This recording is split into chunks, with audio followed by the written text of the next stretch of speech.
वानखडे साहेबांनी सांगितल्यानुसार या ग्रंथामध्ये महाराजांचं संपूर्ण जीवन कार्याचा इत्यंभूत सगळ्या गोष्टी महाराजांच्या जीवन कार्याच्या या ग्रंथामध्ये सर्व भाविकांना उपलब्ध होतील।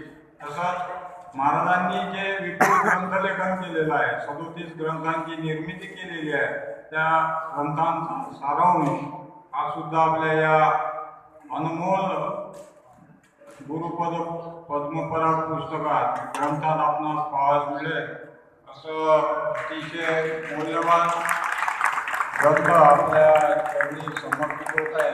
सर्व भाविकांना ही सुवर्ण संधी चालून आलेली आहे।